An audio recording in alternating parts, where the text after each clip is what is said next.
I want to know how Les Stroud, like doing that Oh, hike and the snowshoes and yeah. stuff. Was that awesome? Yeah, that was did you read the whole post? Or Yes, I think so. It was a oh, pretty yeah, it was long, at kind least of the Instagram one. Yeah. yeah, it was kind of just by luck that I was going to try and get an interview with him. I thought, "Oh, I'll go out there, talk for like 15 minutes." And then when I asked them what time, I got the email back and they're like, "Oh, well, Les wanted to invite you on the hike." And so I'm Where like, do I sign "Oh, up? okay." Yeah. So like I thought, oh, maybe I'll just be lucky. I'll get a little interview and write the story. And then he ended up he heard about it and he's like, oh well, just tell her to come on the hike. So yeah, Very that's cool. pretty cool. Yeah, Yeah. yeah. He's a good guy from what I've heard. And what was the end? It was a local newspaper, right? Yeah, I do freelance reporting for our local Mattawa newspaper. And so anything like that that comes up that's cool, I'll look into it and do a little story. So Cool. Okay. Well, so I might just take that slice and slide it and do edit it in. I don't know. We'll see what happens when I get to the editing portion. okay. Um, Hello and good day, eh? Welcome to the Super Good Camping Podcast. My name is Pamela. I'm Tim. And we are from supergoodcamping.com. We are here because we're on a mission to inspire other families to enjoy camping adventures such as we have with our kids. Today, we have a repeat guest. She is an outdoor adventurer that chronicles said adventures via blogging, photography, freelance writing, and videos. She's a real knack for taking great tourism and travel style pictures, as evidenced by the fact that she has been hired by organizations such as Ontario Parks and Northeastern Ontario Tourism to take pictures for them.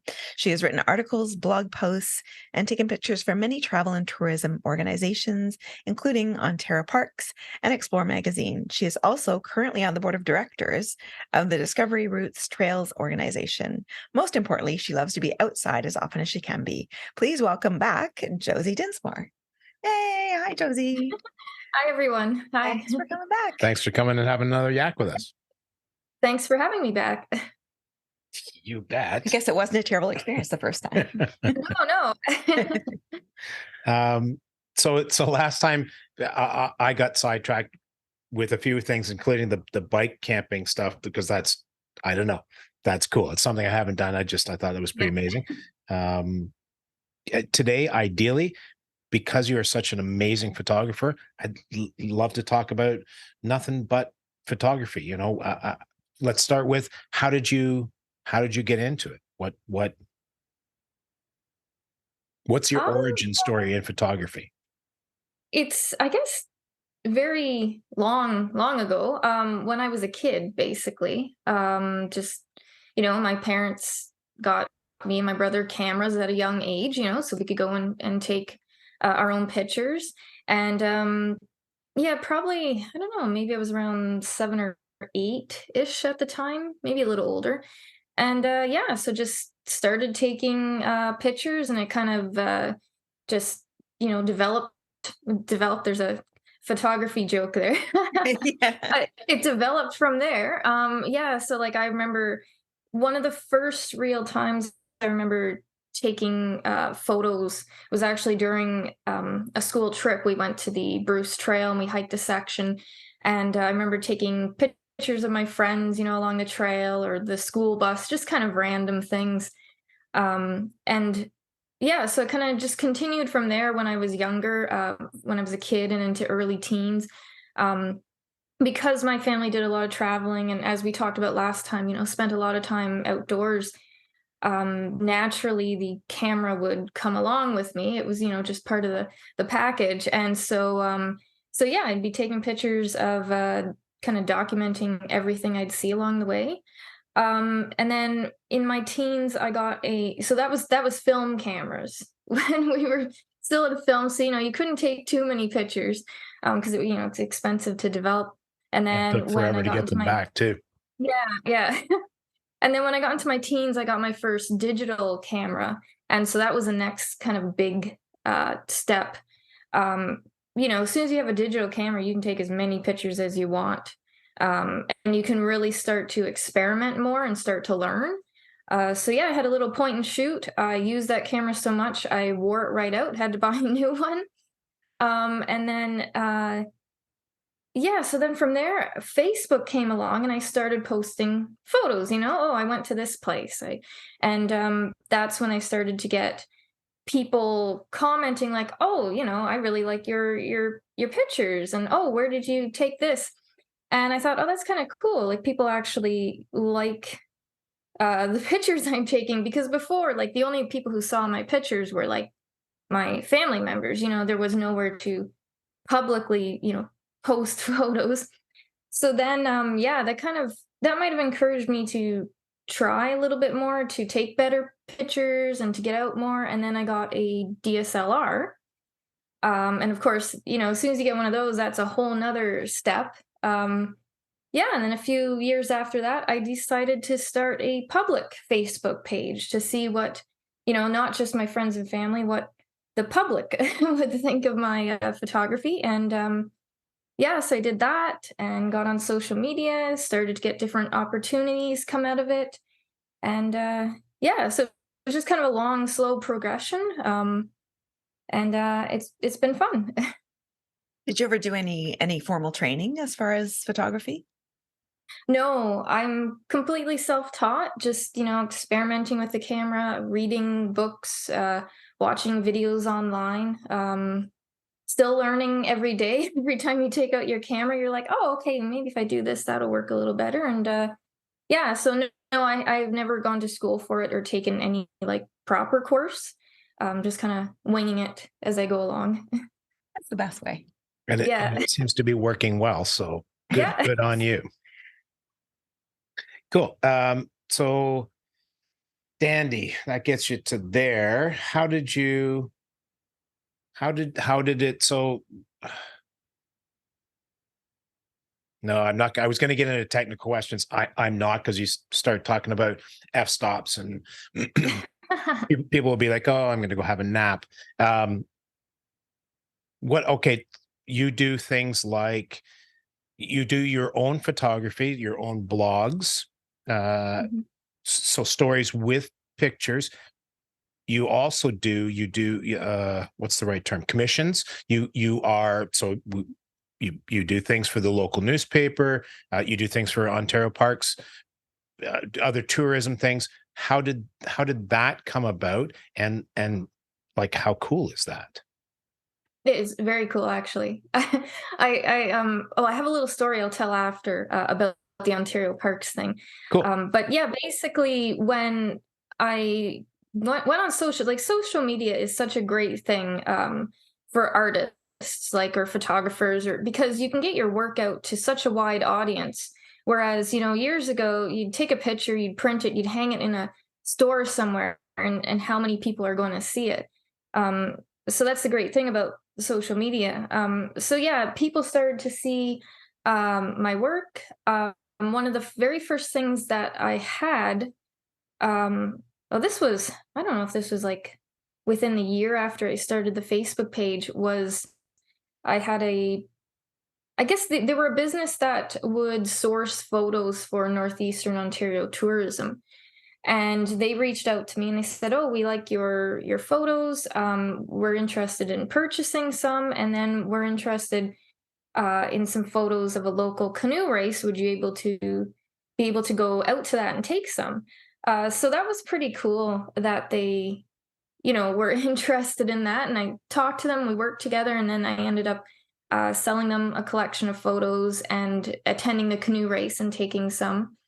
Yeah, so that was probably the first big thing, and then it just grew from there. I had different tourism kind of organizations, agencies contacting me saying, "Oh, we're writing a story about this. Do you have a photo that we could use?" Or they'd see one that I posted online and they'd say, "Can we purchase that for this article?" Um, yeah, so a lot of stuff like that. And then Ontario Parks, that was kind of cool. I guess it was probably summer 2021, our local Ontario Park, Samuel de Champlain, I kind of knew half the staff in there anyway, so they kind of knew me, but they reached out and they're like, "Would you be interested in doing a little photo shoot around the park so that we have photos that we can use for like our social media?" And I'm like, yeah, of course. I do that all the time anyways. So, why not? So I went out there one day with some of my family members, and we kind of like did the stuff we were supposed to do, like, because they're like, can we get some fishing photos? Can we get photos at the beach? And then along the way, we just took random pictures of us walking along doing things. And yeah, so that was really cool. And they got the photos, and then I guess it was some other people from Ontario Park saw the photos, like from the more like the head office, and they contacted me that winter, and they said, "Hey, we'd like to work with you," and they wanted to purchase a few collections of photos because I had like you know thousands and thousands of Ontario Park photos in my on my external hard drives, and so they purchased some of those, and then they said, "Would you like to go to a park and do a photo shoot for us?" And so they said, "We'll send you to a park. You can camp for a few days. We'll get you to do some activities, and then we'll get a collection of photos from you." So I thought, well, that's really cool. Like that's you know, really like for me because I'm really love visiting Ontario parks. I've been doing that since I was a kid. I'm like, that's just perfect. I get to go hang out at a new park for a few days and take photos, which I'm going to do anyways. And yeah, so we did that, and we actually went to Bon Cher Provincial Park, and that's kind of on, I guess that's the east side of Algonquin, and yeah, I think so. And Yep. Yep. so yeah, and yeah, I'd never been to that park before, so it was really cool that the park they chose was a new one for me. So I got that experience out of it as well. And yeah, just kind of checked out everything that was there and tried some of the we did some canoeing up the river. We tried a corkle in the lake. I don't know if you guys have heard of one of those before. It's kind of a round, it's like a plastic kayak type thing, but round. So we got to do that. And yeah, I just had a really great time. And it was neat to, um, get to explore the park, but then I'm also kind of working at the same time. Um, yeah, so came home from that, got a bunch of pictures ready for them, and they loved them. And so yeah, we're I think I've been in touch with them lately, so I think we're going to be doing something else soon. So we're kind of in talks, but definitely something I hope that will continue to happen regularly. Some working with Ontario parks. No kidding. Well, to get wait, I get paid to camp and take pictures and have fun. Okay, how do I sign up for that? Yeah, and so the little story I was going to tell, which is kind of important to that, is um, I don't know if a lot of people probably don't really know this, but like when I was a kid, like my family and I used to visit, Ontario parks all the time, and we'd camp, and it was like one of my favorite things to do.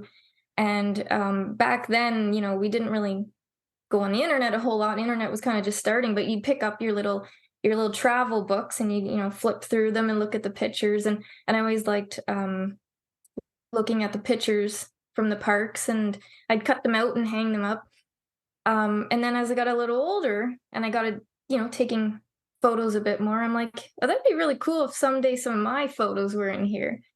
And then as the years went on into more recently, I'm like, you know what? I'd really like to have some of my photos in something Ontario parks, like either in their guidebooks or on their website or something. That would be really neat, especially because visited so many for years. And yeah, so then last fall, I was on the internet and went on their website to go take a look at campsites. And, as soon as you open up the main page of Ontario Parks, there's like, a banner photo across the top. And then there's the options to click on if you want to reserve or everything. And I'm looking at the picture, right across the top. And I'm like, that picture looks familiar. Oh, So no anyways, kidding. I took a closer look, and I'm like, oh my gosh, that's one of my photos. So it was actually a photo I had taken in Brent at Algonquin Park. and it was one of the ones they had purchased from me earlier last year, and I was like, "That's really cool." It's kind of like, um, I don't know, what do you call it? Full circle or something. Like from when I was a kid, looking at the little pictures in the guidebook to having one of my pictures on their main page of their website. That's So awesome. Now I have to go that back. was pretty special. Not that I Yeah. don't spend a ridiculous amount of time on Ontario Park's website anyhow, but now I have to go back and actually look at that banner because I'm always looking at the where's Yeah. the backcountry one, where's the and looking at those options. That's Mhm. amazing. How cool. How cool. Yeah, it was like, yeah, there's bigger places and websites you could have your photos, like National Geographic and things like that. But for me, just seeing in Ontario parks, that was a real big deal for me. So that was really cool. Right on. Right on. I'm glad. That's see, Ontario Parks is not dummies at all. No. They know good when it's out there. Yeah. Great. So you do lots of do you do like nature photography as well? Like I have a couple of friends that are big on, one of my friends is goes down and shoots a lot of sort of waterfront birds, whether it's mergansers or herons, that sort of thing, or he occasionally does some macro work on like really when he's done shooting them, they're really pretty insects. They're Mhm. probably not so much when but in the macro they're really cool. Do you do anything like that, or is it mostly landscape sort of? Probably what I do the most is like landscape, kind of that type of nature. But no, I do a little bit of everything. When I get the chance, like if you see something, you're out and about, and you see like a little flower, I'll try and get some really close up shots, or when I get home, crop it uh, on the photo editor and kind of experiment a bit. But yeah, basically anything to do with landscape, nature, that whole category is what I love doing the most. Um, but I kind of play around with a lot of different types of photography as well, although I'm more so known for the landscape photography, I guess. Will you do portraits and things as well too?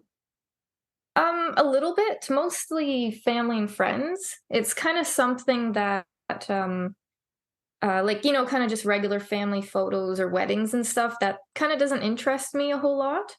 Um, and then sometimes working with clients like that can be I've heard some stories that difficult, or you don't want to screw up somebody's wedding photos, so it's kind of a category I avoid a bit, but I have done it a little. Yeah, well, you're not going to get a tree yelling at you for not shooting it. No. They wanted to be seen. Yeah, yeah. Probably a good call. When you do create other creative things as well, like writing. Yeah, yeah, I've always been into like documenting things, so whether that's photography or writing. For the past, I think, over 12 years now. I forget now because it's been so long. I've been doing freelance reporting for a local newspaper, and so that's been really interesting. Get to go to some neat events and talk to interesting people, and then of course take photos along the way. I've done some writing for myself, like on my social media, and then my website with my blog. And I've also done blogs or online articles for quite a few different organizations now. Explore Magazine, Northern Ontario Travel, Northeastern Ontario Tourism North Bay. I did do one for Ontario Parks. So yeah, that's always cool because um, getting to write, a story about something. Or for example, this winter I was working on a story about a list of different bike packing routes in Northern Ontario. So I kind of had to do a little more research for that one because I wasn't familiar with all the routes. And then it's always great too when I can include my own photos in the stories as well. So yeah, I enjoy it. I'm kind of into the whole writing and photography thing. I really like. It's a nice package, especially yeah, if you can Yeah, visually tell a story and then verbally or in words tell the story as well. That's cool. yeah. Right on. So we talked. You talked about your progression as you learned through gear up to a DSLR.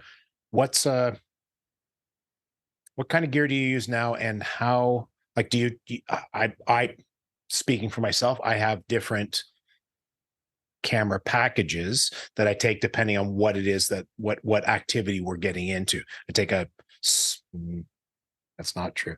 I take a smaller kit when we're front country. And when we're back country, I take a much larger kit in the hopes of shooting a whole bunch of stuff that I'm never going to edit and put out.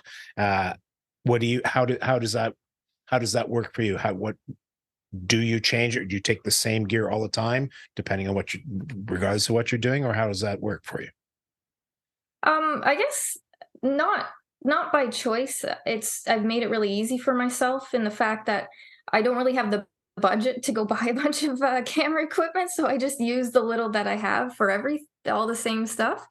I have my DSLR, and I do have a couple lenses, but there's one that I pretty much use all the time because it's not got a nice wide range. It's an 18 millimeter to 200. So that's kind of a nice, you can get the closer stuff farther away.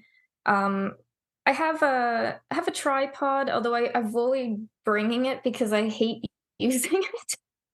I Okay. like to freehand everything, like just hold the camera as steady as I can. Because it's, setting up the tripod is so much more, it takes so much time, more work, you're carrying it. Um, so I basically, with my photography, I try to do things as easily and as quickly as I can and not like bog myself down with a whole bunch of gear. And then I have, yeah, that's pretty much it. Just my camera usually just comes along, and I have like a little remote and things like that. I do bring the tripod if there's something specific I'm taking photos of, like moving water or night sky or the northern lights. Um, I'd actually take a lot of photos with my cell phone now. I never used to years ago, but when you get out and about doing different activities, like for example, some of our long bike rides that we do, I'm not going to bring my big DSLR on my bike, have it shaking around all day. So it's a lot easier to just bring the cell phone.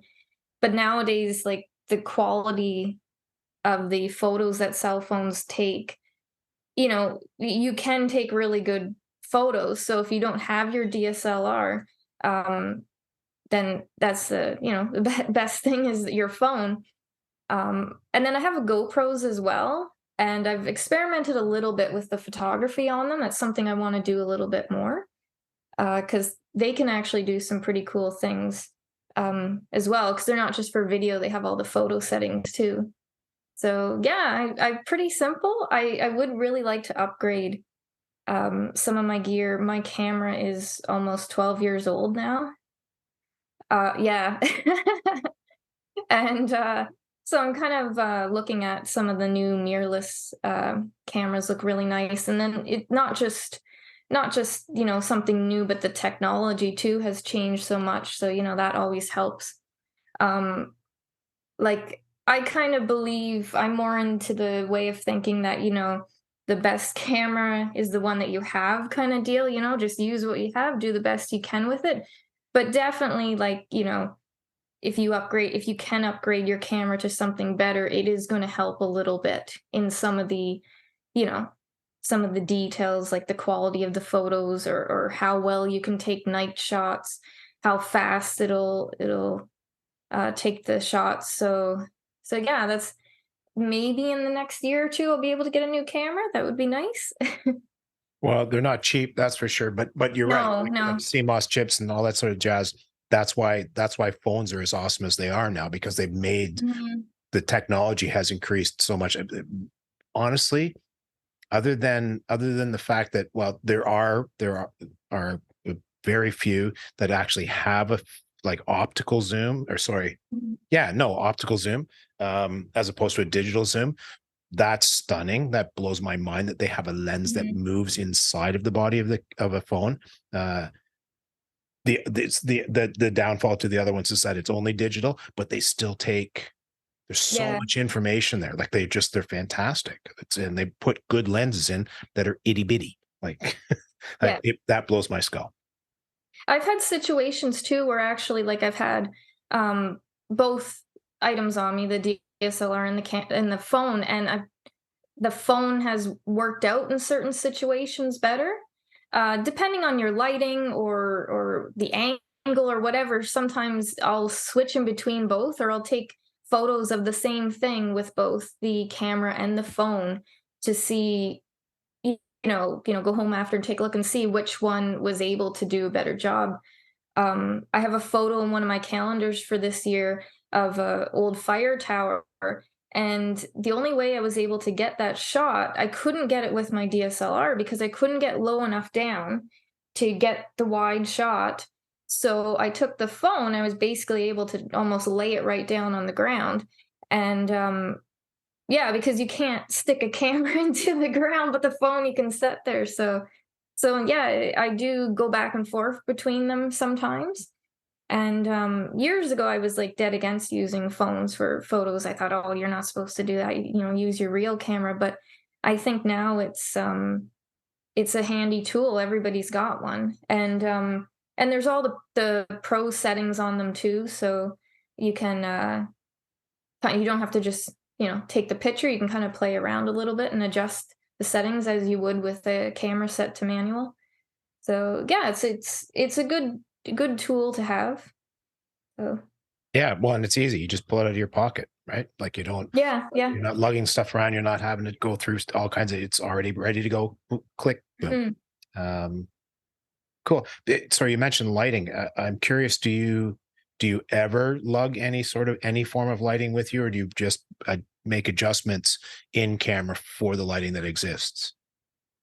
Um, no, my camera actually does have the little like pop-up flash, Right. but I never use it except for if it's like, photos, family photos or something like that.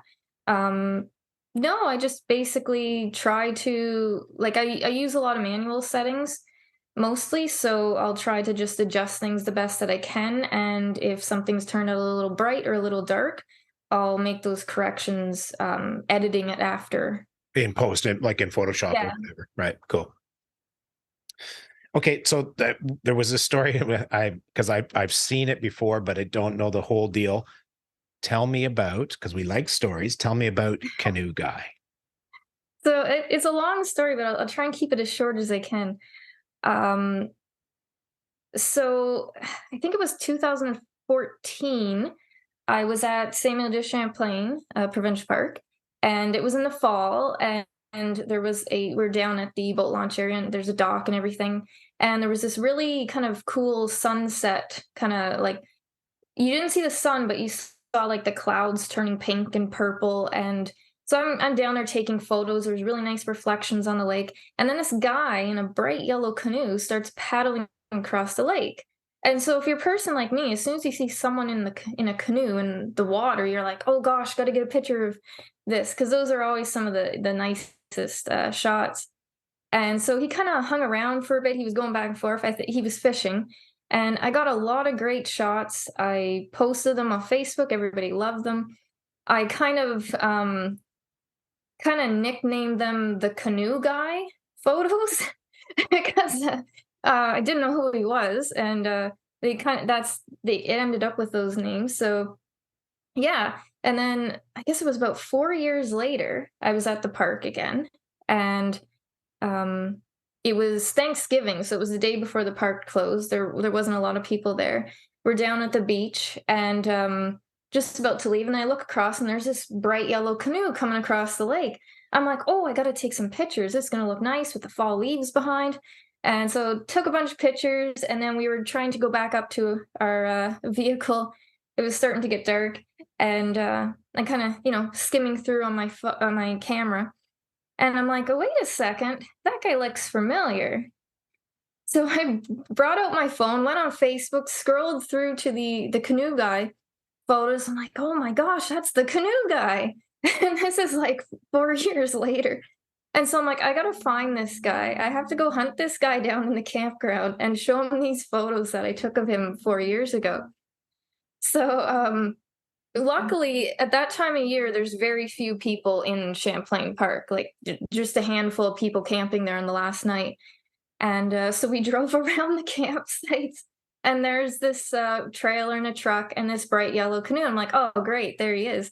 And no one was outside. So I knocked on their trailer door and I'm like, I have some photos of you from 4 years ago. And it was an older couple, and I don't know what they thought of me. It's pitch black out. Someone's knocking on their trailer door. Yeah, I took pictures of you. Okay, you Um, weirdo. yeah.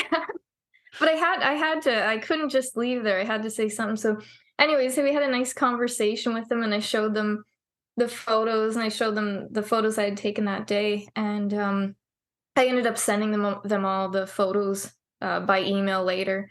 And yeah, so that was really cool because normally when you see people out in a canoe or a kayak and you take a cool picture, you never see them again. You have no idea who they are. So that was really neat to actually see the guy again, and be able to give him the photos and show him and talk about it. And I've kept in touch with them the last few years. They come every year to camp at the park, and I've gone and visited them. And sometimes I've been in the park and I've been biking around. And I stop by the lake and I'll see a yellow canoe going across the lake, and I'm like, oh, I got to take pictures of the canoe guy.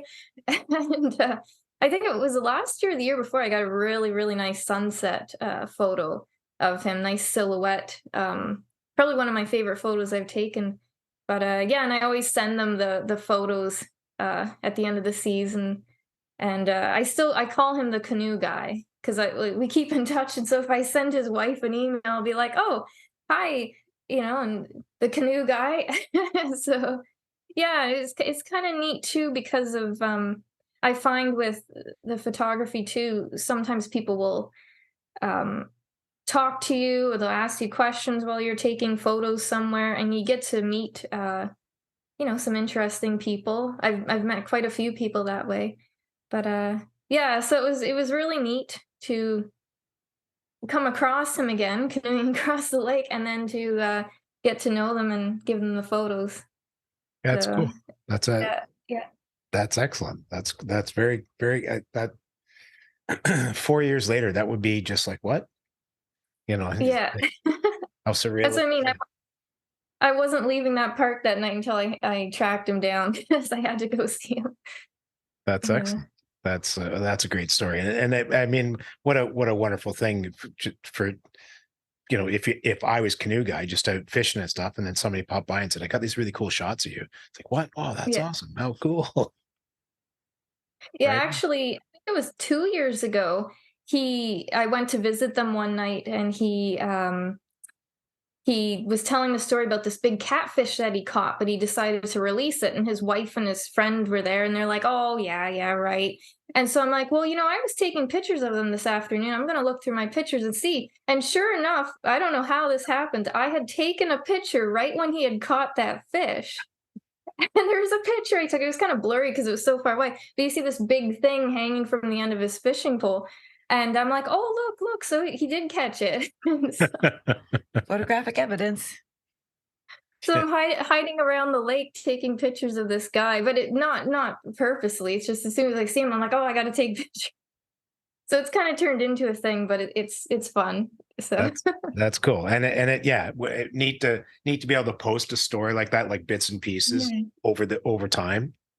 I, yeah, yeah, yeah, I mean, I've got not a ton, probably a small handful of pictures of other people in canoes, the shots that I'm quite happy with. No idea, none at all. I have yeah, no clue who was in that canoe. It's like, oh, okay, yeah, yeah. It's neat. It's neat to like that had never happened before where I'd found someone after and been able to actually give them the photos. Because if I ever took pictures of someone and I seen them after, I would have no problem sending them the photos because you know people always love to have stuff like that. So yeah. yeah. It's funny. Most of our camping stuff is Pamela or both of the kids. It was probably not a bad thing for the general public, but there's hardly any pictures of me when we're camping because Mhm. I'm the photographer, right? Yeah, I'm lucky that my mom, she takes a lot of photos as well. So there is photos of me too somewhere. So I'm kind of a complicated person because there's some people all they do is backcountry camping. Some people all they do is canoeing, and me, it's like, oh well, I bike, I take photos, I write, I kind of do a little bit of everything, which is why when I created my social media for Adventures with Josie, I just kept that name because I didn't want to be specific into anything because I was kind of into a little bit of everything. So Yeah, who knows what it's going to be? But that's brilliant. That's perfect, yeah. right? Adventures, any kind of adventure, right? Or one day I find myself hiking with Les Stroud. So Right, which is a terrible thing, We're I'm sure. jealous. Yeah. yeah. No, you never know. It's like I literally didn't know that till the night before. I'm like, oh wow, well this is just like okay. Cool. I'm grabbing a camera. I'm heading out the door. Uh, Yeah. Okay. That's it for us for today. Thank you so much to our special guest, Josie Dinsmore from Adventures with Josie. Please look her up on all the social media and admire her beautiful pictures. We will talk to you again soon. I am Pamela. I'm still Tim. And we are from supergoodcamping.com. Please do email us. We are at hi@supergoodcamping.com. That's hi@supergoodcamping.com. And we are on all the social media as well as Supergood Camping. And we'll talk to you again soon. Bye. Bye.